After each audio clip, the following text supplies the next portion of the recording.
Good evening. My name is Beverly Thompson, and welcome to Conscious Gatherers.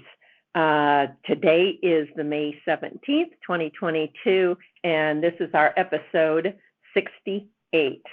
So we welcome you all, and I'm sitting here with Royce. Hello.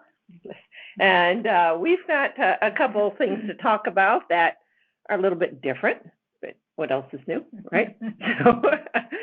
So it's we're put it this way, we're going through some really interesting times, and so just seeing what some people are going through, realizing things, maybe not quite as the way we thought it would be, because of how things are unfolding.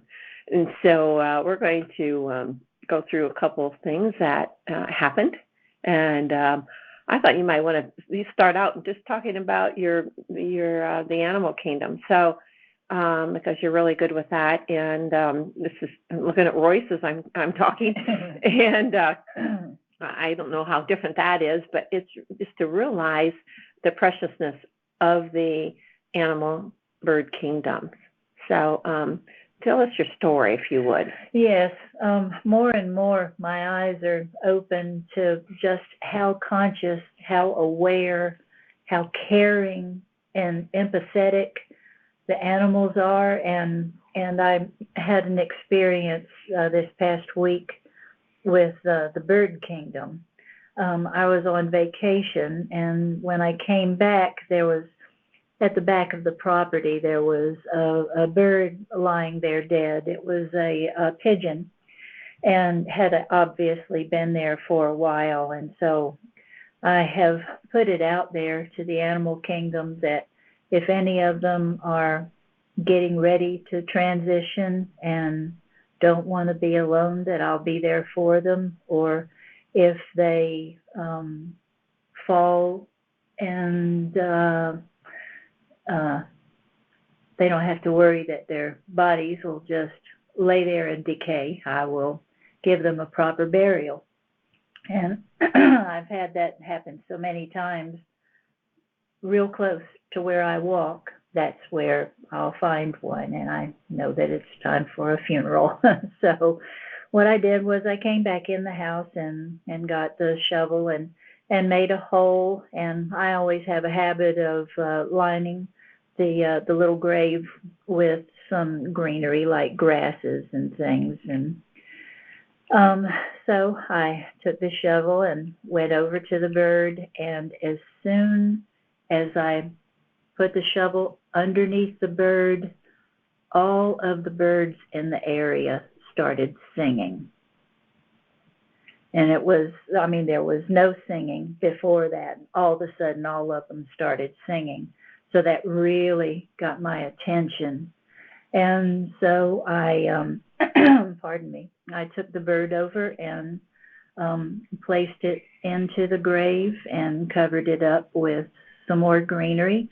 And since the birds were all singing, I started singing too. I sang a song in honor of the little bird, and I covered it up with dirt, and as soon as I got it patted down, immediately all the birds stopped singing.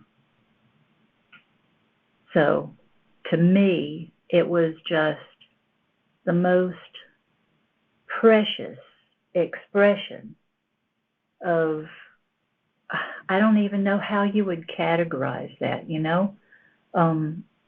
They were aware that their comrade was being respected and placed in the ground. And it was just a very precious thing to me when they all started singing, and how they all stopped in unison when the funeral service was over, when the grave was covered up. It was just an amazing thing to witness. It just tells you how much they realize and respect, as you said, respect their comrades. Yeah. And I assume you're talking about all kinds of different birds. Yeah. That harmonized in their vocalness of the funeral procession, so to speak, as the bird was being buried.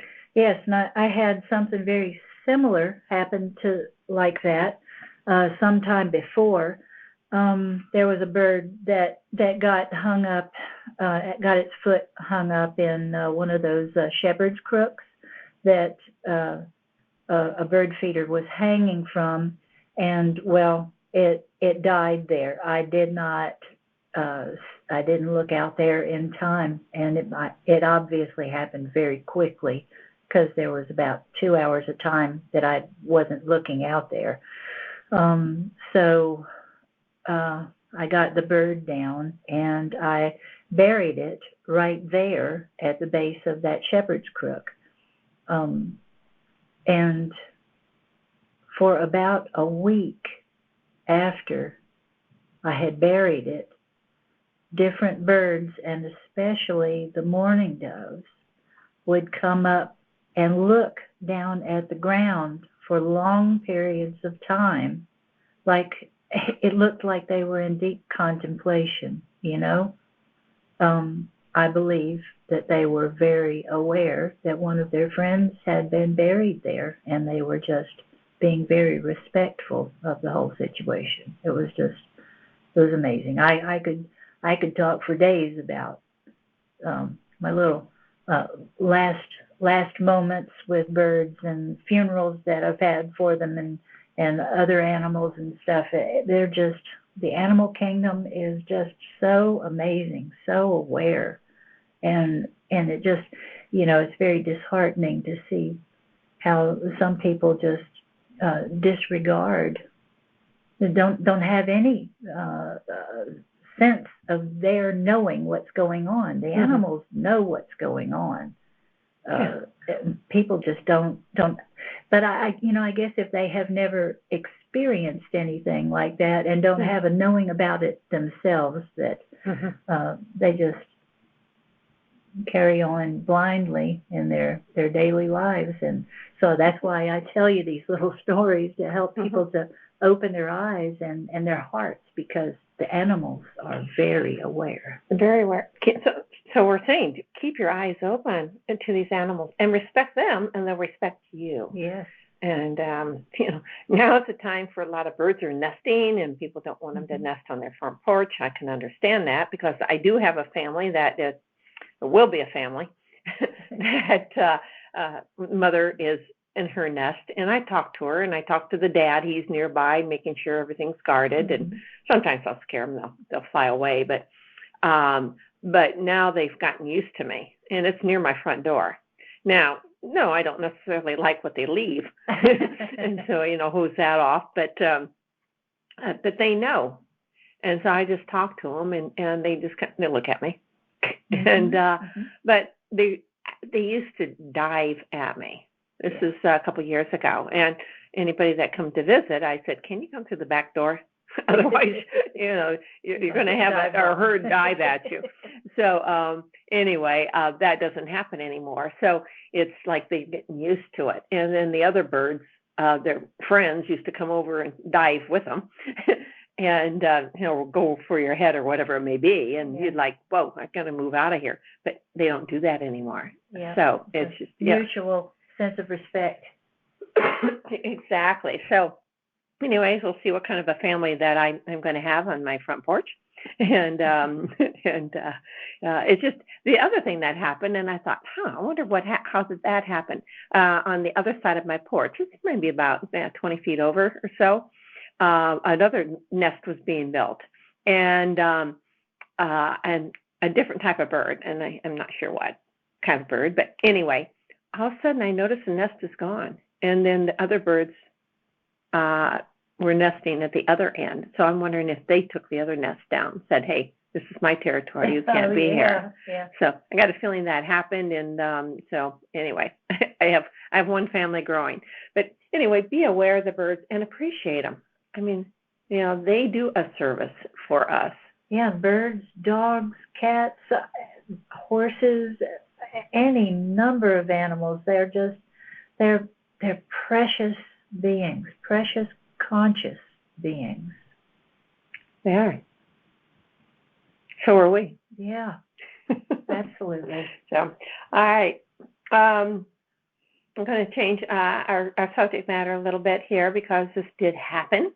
And we thought there were 3 of us talking earlier today. So it was just interesting what we were seeing and experiencing and how the story went on, because it had to do with a story of long ago and a story that's going on today.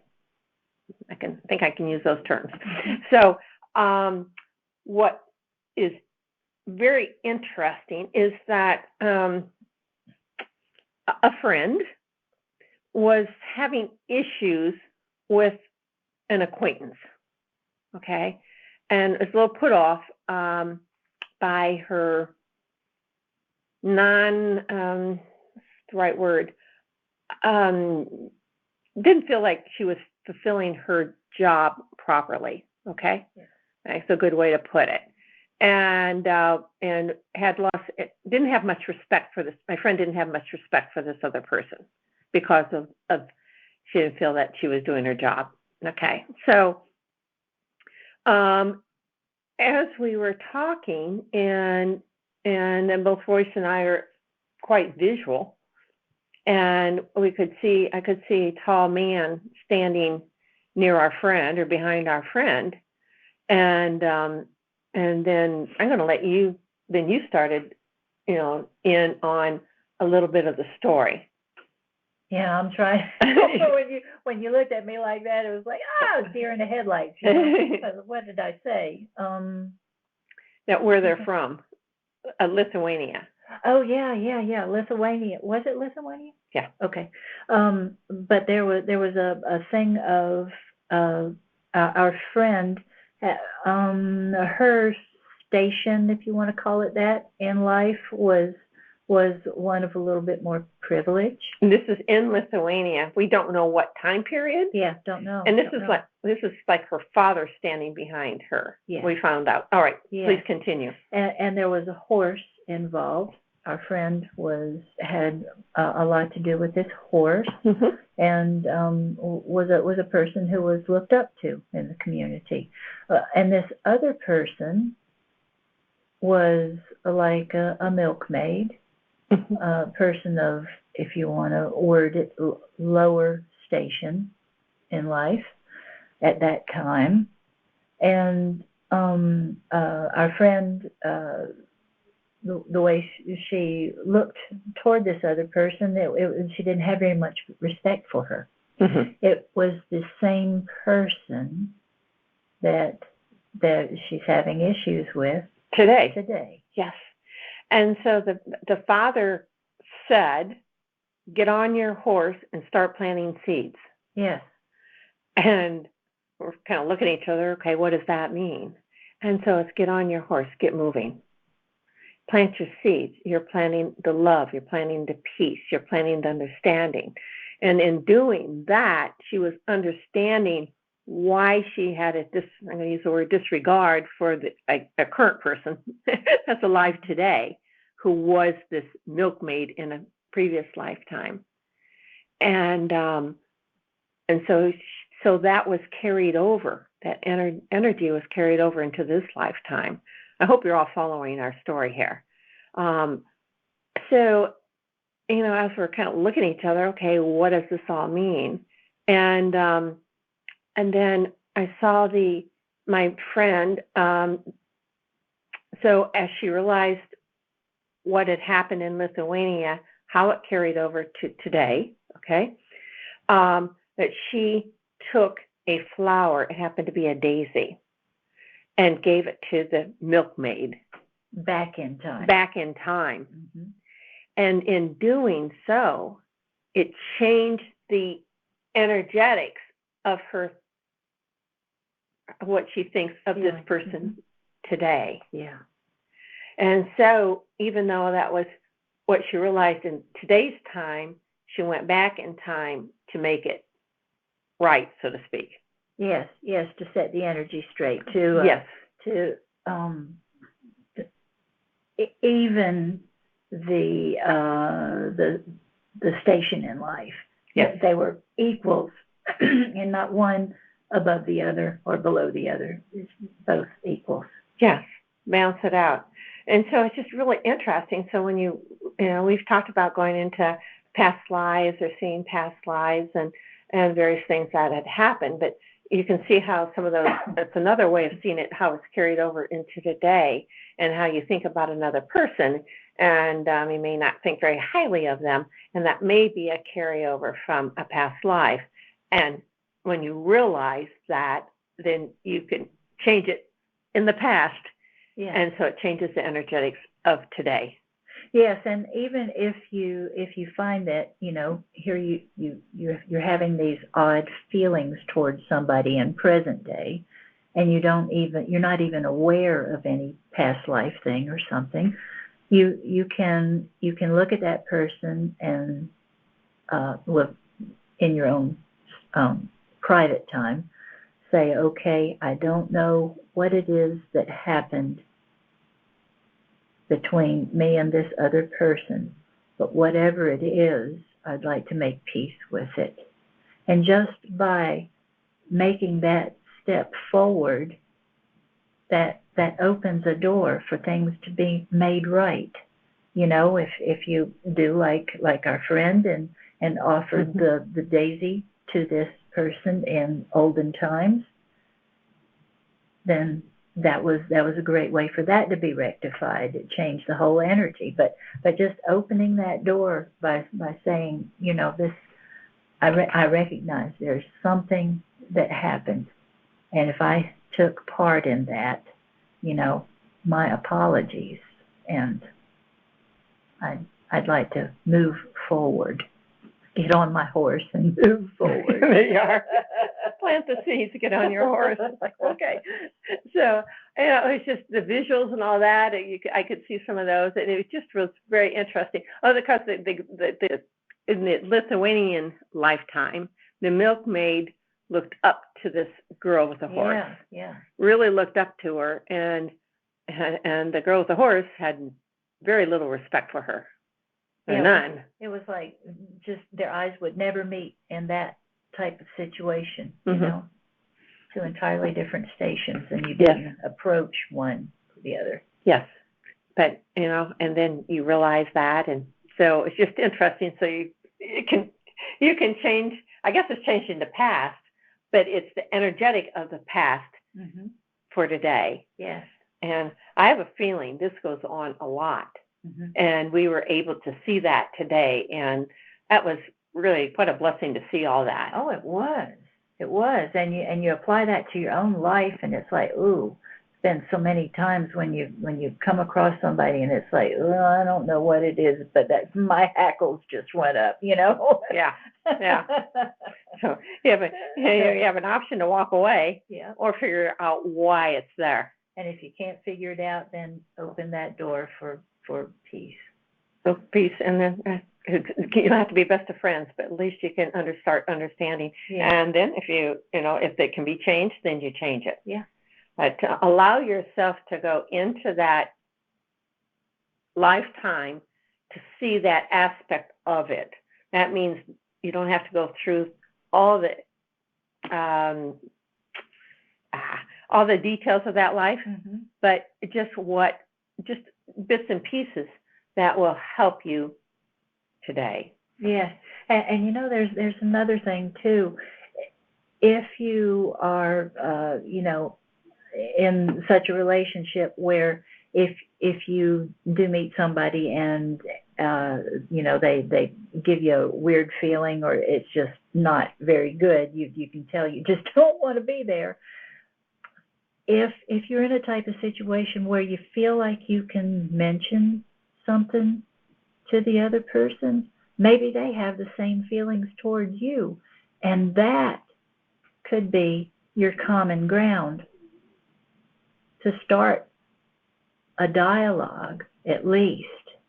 It's like, I don't understand why I have this feeling that I just really don't like you.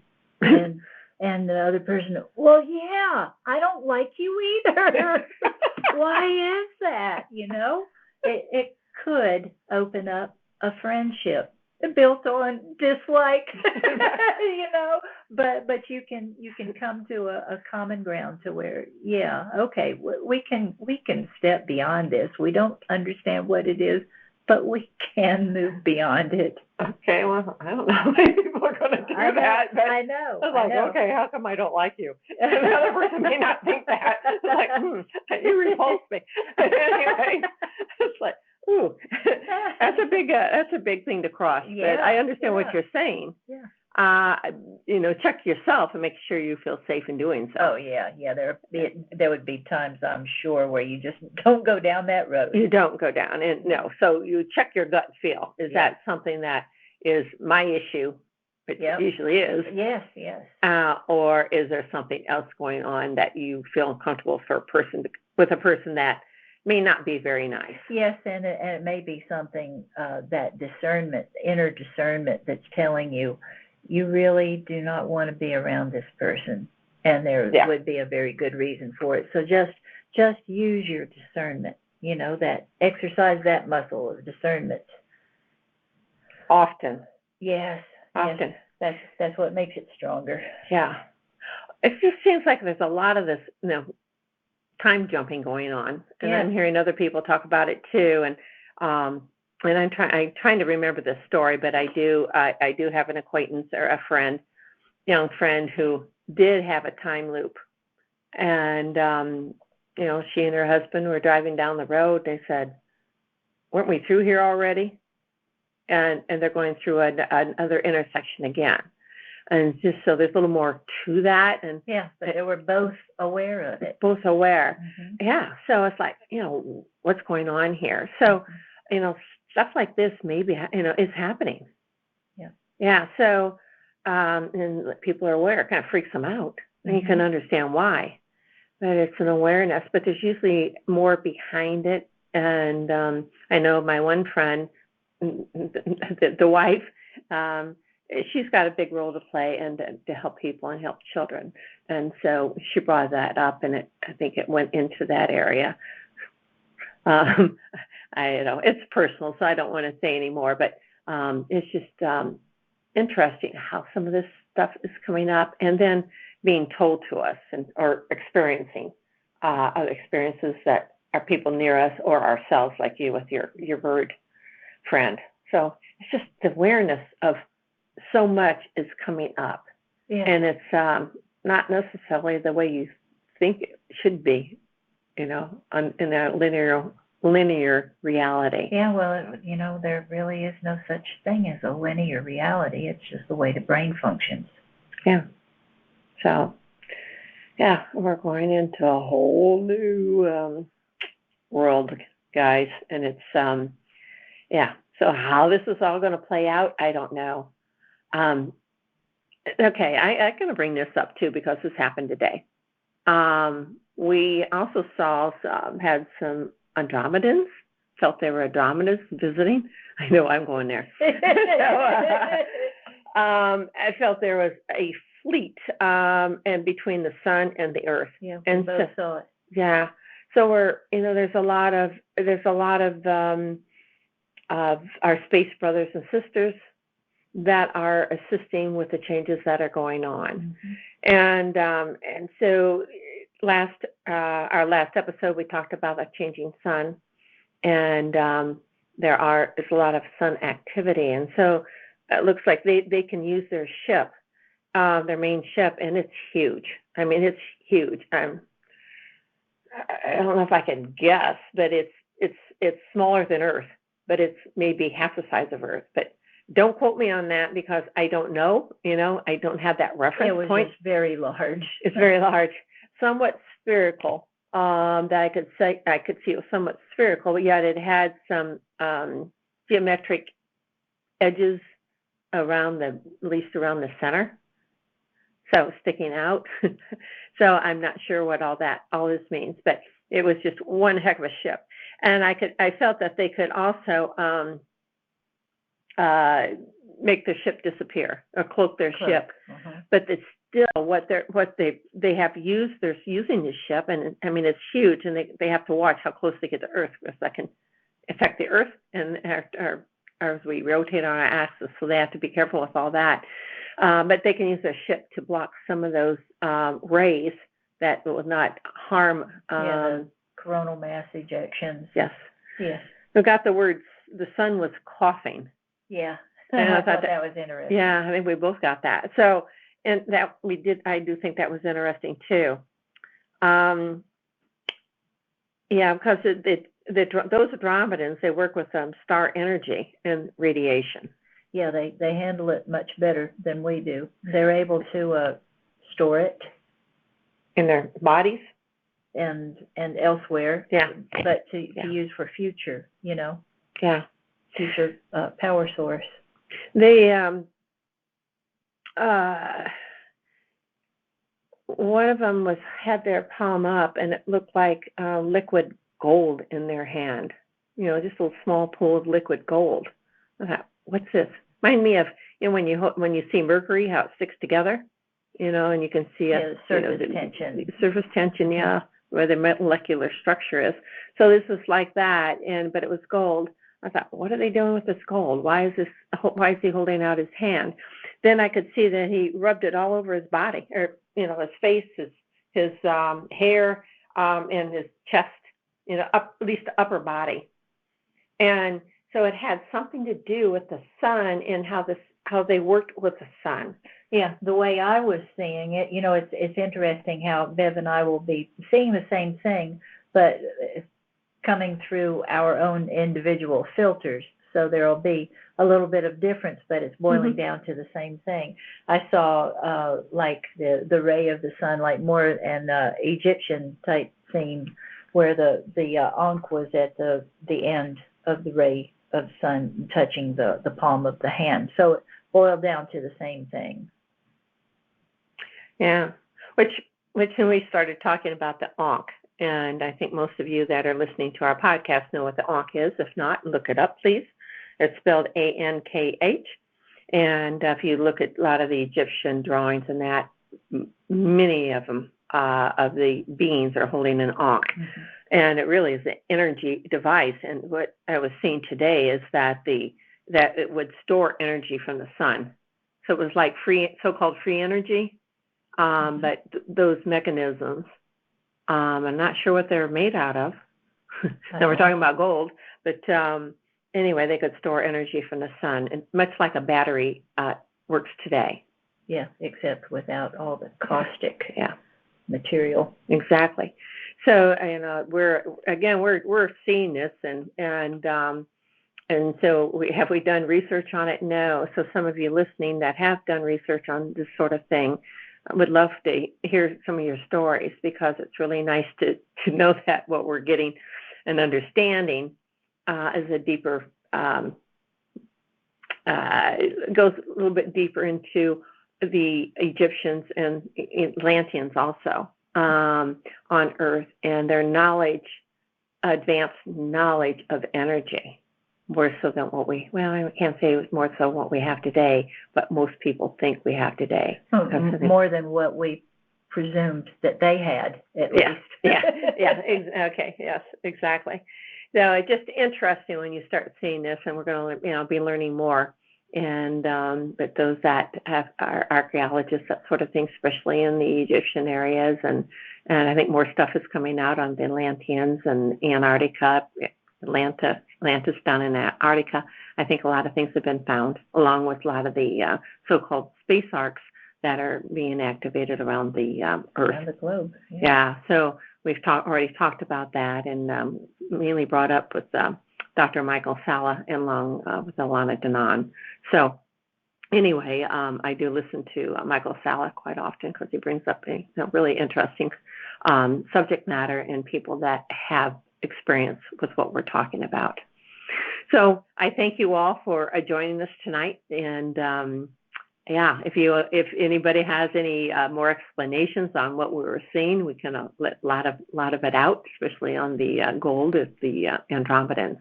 So we'll see where this takes us. Not sure where, but we're sharing. We're supposed to share it all. So so we're doing it. It's like, okay.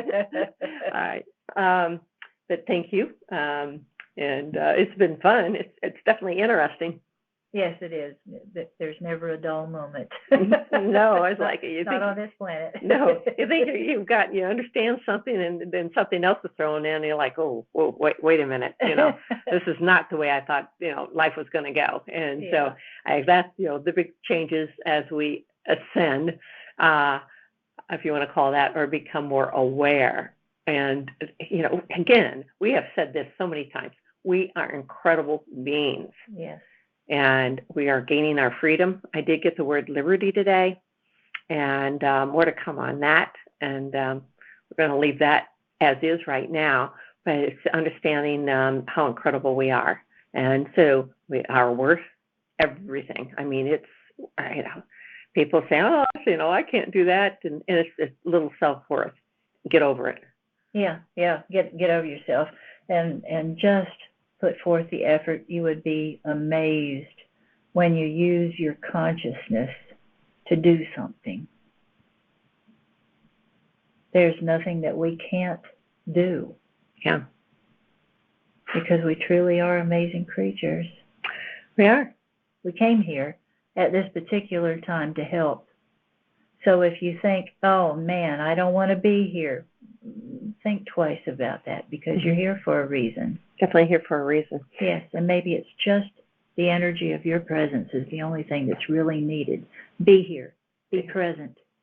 And you're here. So make the most of it. Yep. A lot of stuff going on. It's not doom and gloom and hard for a lot of people. I understand. But we're moving on, and we're moving into wonderful times. Yeah. All right. Well, I believe so too. Well, thank you, and wish the best for everybody to understand who and what they are, and love yourself. Love that person that you see in the mirror. Oh yeah, I like that. Yeah. All right. And I just want to say to everyone that I am honored to be here with you on this beautiful planet at this particular time. And I am very honored to be present with all of the animal kingdom and all of the other kingdoms as well. The fauna, everything here is conscious. It is alive. And I am a lot of times brought to tears by the sheer beauty, and it's just amazing to be here. So thank you for your presence here. Thank you for staying. I love you all. Right. Keep your eyes open. Keep your awareness. Look around. Think. Use gratitude. Everything that you're looking at, that is a beauty. And understand that how much beauty is within yourself. Yes. So, thank you all, and good night. Good night. We'll see you. I don't know. We'll see you in 2 weeks. So, not sure when that is. Excuse me. Okay, it takes us into June, and we'll be May 31st is our next podcast. So anybody who wants to listen live, all the information can be found on our YouTube page. So, and then I do send out reminders to those that are on my subscriber list. But YouTube does have all that information. And if you have any questions, any comments, especially with what we shared today, we welcome. And we're all here expanding our consciousness. All right. So good night. We'll be back in 2 weeks.